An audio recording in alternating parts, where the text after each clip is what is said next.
In the dead of an Arizona winter, widower Davy thought he'd buried his heart with his late wife, until a dying woman collapsed at his door in the middle of a killer blizzard. She had no money, no home, and no past she dared to speak of.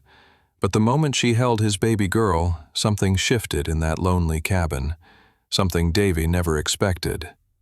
Watch till the end to uncover the truth about the woman the town called Cursed. Tell us where in the world you're watching from, and if these Western tales make your day a little better, subscribe now, partner. Your support keeps them coming. The year was 1891, and the settlement of Rattlesnake Gulch was barely a smudge on the vast, unforgiving map of the Arizona Territory. It was a place where life was a constant, gritty negotiation with the desert and the mountains. Davy, a man carved from the same hard rock as the peaks surrounding his isolated cabin, knew this better than anyone. At 35, his face was already etched with the deep lines of premature grief, his once bright eyes now the color of old, tarnished silver. Davy was a widower, a title that felt less like a social status and more like a brand of crippling loss. 8 months prior, his beloved Alara had been claimed by the fever that followed the birth of their daughter, leaving him with an immense aching void and a tiny demanding miracle named Juniper. His life had shriveled down to the 4 walls of the rough-hewn cabin. The general store in Rattlesnake Gulch saw him once a week, no more. He had been a trapper, a scout, a man who thrived on the rugged challenge of the wilderness, but now his world was cribs, feeding schedules, and the relentless, suffocating silence where Alara's laughter used to echo. Davy, a man of action, was now a man paralyzed by his duties and his sorrow. He was perpetually on edge, his grip on his fatherly role as tenuous as the mountain air. On a frigid December afternoon, the sky, which had been a clear, cold blue, curdled into a sickly gray. Within the hour, the Widowmaker wind, a notorious high-altitude blizzard, was howling down the canyon.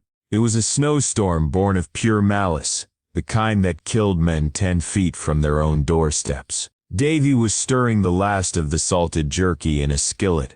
Juniper nestled quietly in her wooden cradle near the hearth, when a sound clawed through the banshee shriek of the wind. Knock, knock. It was a soft sound, almost hesitant, but in that overwhelming roar, it struck Davy like a physical blow. He froze, his hand instinctively dropping the spatula and reaching for the heavy, pearl-handled Colt peacemaker that always rested on the mantelpiece. Nobody with sane intentions was out in this, and anyone out here who wasn't a fool was likely a danger. Bandits, drifters, desperate men, they were all equally unwelcome in a blizzard. "Stay put, Junebug," he murmured, his voice a low rasp. He checked the Colt's chamber, its cool metal a familiar comfort, and slid the bolt on the door. He braced himself, expecting the weathered face of a desperate claim jumper or a menacing glare. Instead, when he yanked the heavy door inward, the sight that greeted him was jarringly out of place. Standing in the swirling vortex of snow was a woman. She was skeletal thin, draped in a threadbare wool shawl that offered no defense against the cutting wind. Her face, usually obscured by a wide, dusty hat, was visible now, drawn and pale as alabaster, streaked with frozen tears or melted snow. Her lips were blue, and she was shivering with an violence that threatened to buckle her at the knees. Her eyes, a startling shade of deep amber, pleaded with a desperate dignity that cut through Davy's mistrust. "Please," she choked out, her voice barely a whisper against the wind's roar. "I seek shelter, and perhaps work, if you have a chore for me, sir. I have no coin. I am Ema." Davy felt an internal tremor at her voice, which sounded so like a cracked bell, high and fragile. But the raw, unadulterated meat in her eyes was what disarmed him. He was a man with a heavy dose of pioneer cynicism. He believed in the worst of mankind. Yet turning away this spectral figure felt like an act of deliberate murder. He gripped the doorframe, his voice gruff, the words tasting like metal on his tongue. "Work? No, I've none. I keep to myself. But you're not dying on my porch. Get in, He stepped aside. Emma practically fell into the warmth, stumbling onto the pine floor. Davy slammed the door shut, the bolt sliding home with a final heavy thunk. The sudden silence, punctuated only by the crackle of the fire, felt enormous. "Sit," Davy ordered, pointing with his Colt towards the stone hearth. While keeping a cautious eye on her, he dropped the revolver back on the mantel and retrieved a thick buffalo hide blanket from the storage chest. He tossed it to her. "Wrap up. You look like a ghost." Emma obeyed, her movements stiff and slow. She didn't speak again, just huddled near the heat, inhaling the wood smoke and the blessedly warm air. Her eyes, however, were everywhere, observing the room, the simple furnishings, the organized chaos of a bachelor's home, until they landed on the cradle. Juniper, who had been startlingly quiet throughout the commotion, now stirred. She wasn't wailing, but making the soft, inquisitive cooing noises of an infant who senses a change in the room. Davy, preparing to pour Emma a mug of boiling coffee strong enough to chew on, but hot, turned to see Emma slowly, almost reverently, approach the cradle. He tensed, his hand hovering near the mantel again. "Don't touch her," he warned, his voice low and dangerous. Emma froze, her eyes still on the baby. "She's beautiful, sir, like an untouched desert flower." Juniper, seeing the pale, quiet woman, suddenly extended a tiny, searching hand. It was the moment that shredded Davy's carefully constructed wall of suspicion. Juniper, the high-maintenance, fiercely particular infant, was smiling. Emma gently knelt and scooped the child up. Davy was ready to yank his daughter away, but the instant Juniper was cradled in the stranger's arms, the baby let out a satisfied, contented sigh and buried her head against Emma's shoulder. It was a gesture of profound, instantaneous trust that Davy himself rarely received. He watched, dumbfounded, as Emma hummed a wordless, mournful tune, rocking the baby with a grace that spoke of an intimacy with motherhood, even as her body shivered from the lingering cold. "I have a spare room," Davy said finally, pouring the coffee. His voice had lost some of its edge. "It's cold, but there are more blankets. You stay until the storm breaks, then you leave." "Thank you, Davy," she whispered, meeting his eyes for the first time with an expression of deep, humbling gratitude. The blizzard raged for 2 full days, locking the cabin in a blinding world of white. During that time, Emma became an unrequested, yet essential, fixture. She was quiet, meticulous, and moved with a shy deference, never imposing. She mended Davy's torn coat, nursed a blister on his hand with a poultice of forgotten herbs, and most importantly, she took care of Juniper. The baby bloomed under her attention. Juniper was no longer fussing. She was laughing. She followed Emma with her eyes, a tiny rapt audience, and would cry inconsolably the moment Emma put her down. When the third morning dawned, the sky was a blinding expanse of flawless blue. The snow cover was deep, but the air was still and crisp. The storm was broken. Emma prepared to leave. She brushed the remaining snow from her old hat and wrapped the shawl tightly around her. She approached the mantel where Davy was nervously winding the clock. "Davy," she said softly, "the blizzard is past. I thank you for your charity. I will go down to Rattlesnake Gulch now and seek a situation there. Perhaps a boarding house or a laundry." Davy turned to look at her, then down at his daughter. Juniper, held by Emma one last time, instantly sensed the coming separation. Her little face crumpled, and she let out a shriek that sounded less like a baby's cry and more like a soul-deep protest. It wasn't the usual fussing. It was primal, wrenching grief. Davy tried to take her. "Hush now, Junebug, it's all right." But Juniper thrashed in his arms, her sobs spiking to a level he couldn't soothe. He held her close, feeling the immediate sharp pain of her desperation. It was a pain he realized he had been struggling with for months, the knowledge that he, alone, was not enough for her. He looked at Emma, who was standing there, radiating both sadness and acceptance.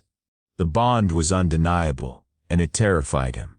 "Wait," he said, the words startlingly loud in the quiet cabin. He was fighting a war inside himself, the grim self-sufficiency of the frontier man, battling the desperate needs of the father. "Juniper needs you," he admitted, the phrase tasting like humble pie. "I can't leave her for a full day's work, and I can't keep her this miserable. I have kin near the town of Dry River, a cousin who runs a stagecoach stop. They're always looking for kitchen help. You stay here just for a bit longer, until I ride out there, it's 2 days' ride, and see if I can secure you a proper paying position." Emma's amber eyes widened. She slowly lowered her arms, her composure momentarily lost. "Davy, you would do that for a stranger? I'm doing it for her," he grunted, nodding toward the now quiet baby in his arms. "And I'm not a fool. You're a clean woman, Emma. You're good with the child. I'll pay you what I can, from my own meager savings, until the Dry River job comes through." She stayed. The days that followed settled into an easy domestic rhythm that Davy had forgotten existed. Emma cooked simple, nourishing meals, kept the cabin spotless, and Juniper thrived. The child shadowed her movements, a tiny devoted satellite following a star, from the hearth to the back porch where Emma would wring out the wash. One crisp afternoon, Davy rode into Rattlesnake Gulch to fetch supplies. As he stood by the hitching post outside the dry goods store, a cluster of local women were huddled near the water trough, their voices hushed, yet sharp enough to carry on the cold air. "The Miller woman said she saw her coming out of Davy's place," spat a thin woman in a bonnet. "Davy? The widower? Well, that's scandalous," whispered another. "Not that, you fool," hissed the first. "It's her, the woman with the amber eyes." "Emma? You didn't hear? She's the woman from Alkali Flats. The one whose husband, well, let's just say his luck ran out entirely. They say she's cursed, that she carries the misfortune, the bad blood." Davy felt a cold, hard knot form in his stomach. He didn't want to hear this gossip, but the words were clinging to the air like burrs. "Her family was nothing," said a third voice, heavy with judgment. "Her father was a drunkard who died broke. Her mother sold her to that lout, that vicious cheating ox of a husband, who blamed every failure on her. And when he vanished, she was thrown out like trash. The men who took her in afterwards, they went bust, lost their ranches. She brings the blight." Davy knew the frontier had a cruel streak, a desperate need to attribute hardship to a tangible evil. They needed a scapegoat, and an independent, mysterious woman was the perfect target. He bought his supplies and rode back, the gossip a heavy weight in his saddlebags. He knew that the only blight Emma carried was the visible scar of poverty and abuse, but the words had planted a seed of suspicion that he couldn't quite rip out. When he reached the cabin, the atmosphere felt suddenly strained. Emma was peeling potatoes, her movements mechanical. Juniper was sleeping. "I rode into town," Davy said, his voice flat. Emma didn't look up. "Did you hear things, Davy?" The directness startled him. "I heard idle, malicious chatter. Garbage." "It's not all garbage," she said, finally raising her head. Her amber eyes were wet, but resolute. "My husband, he was addicted to the drink. He would come home and beat me until I was numb. He called me his misfortune, his bad luck charm. My mother married me off to him for a handful of silver because she had nothing left after my father died. He didn't vanish. I left him. I ran, after a beating so bad I thought I wouldn't wake up." The words tumbled out, the raw, painful truth, a past she'd kept locked down with ferocious control. She looked down, tears dripping onto the potatoes. "I cannot stay here, Davy. They will not allow it. I don't want to bring that shadow over your daughter. I will not be your burden. I leave in the morning." Davy, the man who had only felt suspicion, now felt a deep, fierce rush of protective anger, not for himself, but for her and the injustice she carried. He wanted to tell her to stay, to fight the gossip with him, but the old habit of isolation held him mute. The next morning Emma was gone. Davy found the note on the kitchen table, secured by a small, smooth river stone. "Davy, I thank you for your compassion, but I must go. Your kindness gave me strength, and my debt to you is immeasurable. Juniper will be better off if I take the blight away." A cold, sick fury flooded Davy. He checked on Juniper, who was just waking up, her face already searching the room for her surrogate mother. The baby's inevitable wail was the only push he needed. He didn't waste time saddling his horse. He hitched his old cart and drove it out into the frozen landscape, following the faint, disturbed track of a woman's boots in the patchy snow. The morning was clear, but the wind was picking up again. He found her about 3 miles out, tucked into a shallow draw. Emma curled up, her thin shawl offering no protection. She was barely conscious, pale and struggling for air. She had collapsed from exhaustion and the return of the bitter cold. Davy cursed, a torrent of frustrated, heartbroken expletives, as he scooped her up. She was lighter than he thought possible, a collection of frail bones and stubborn spirit. He placed her gently in the cart, covered her with the buffalo blanket, and whipped the horse back toward the cabin. He nursed her for a full day, forcing hot broth and sweetened tea past her blue lips. By the second morning, she was awake and weakly protesting her predicament.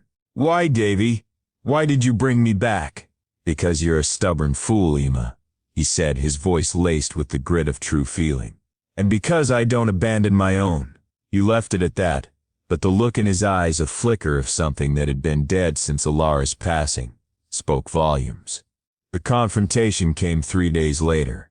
Davy was outside, splitting logs, when a cloud of dust heralded the arrival of 2 men. One was the town's nervous, skinny constable, Sheriff Hollis. The other was Deacon Ezra, the most judgmental elder of the local church.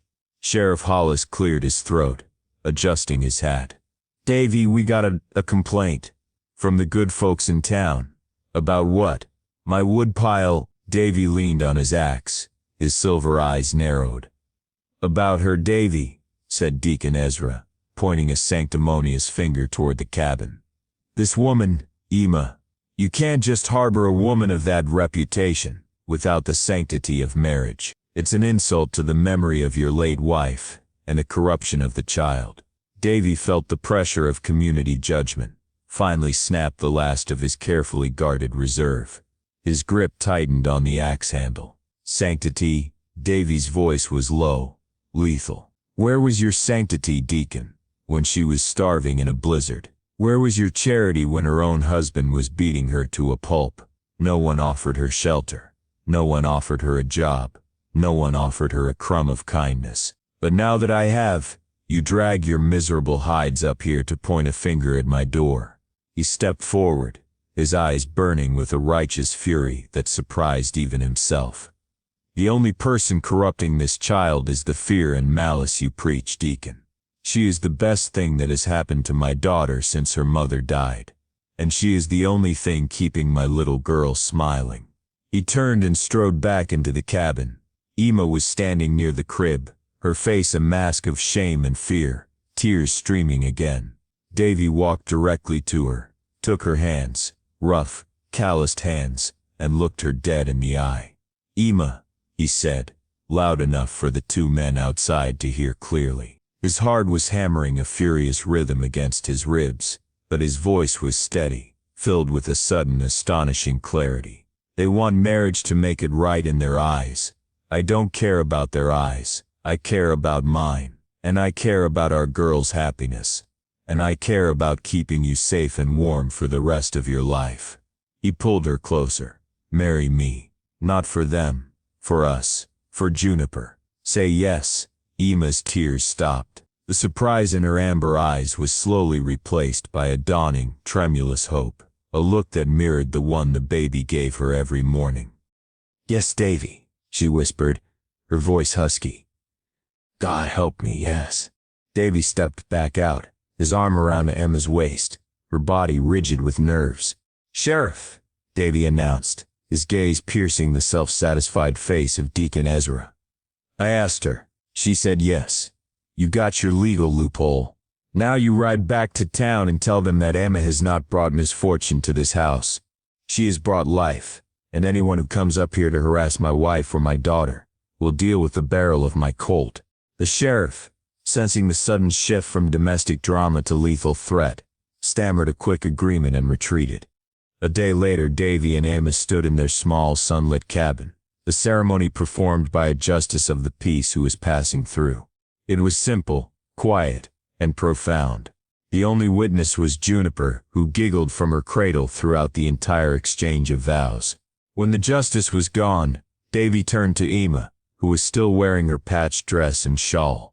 "Welcome home, Emma," he said, reaching out to gently brush a strand of hair from her cheek. He kissed her then, a chaste, firm contact that held the weight of shared grief, hard-won trust, and a sudden, fragile love. Emma closed her eyes, letting a single joyful tear trace a path down her cheek. She was a woman who had carried the curse of others for too long. Now she was finally home, embraced by a love as enduring and uncompromising as the frontier itself. The solitary widower of Rattlesnake Gulch was solitary no more. If you enjoy our Western stories, consider subscribing. It really helps us keep creating more for you.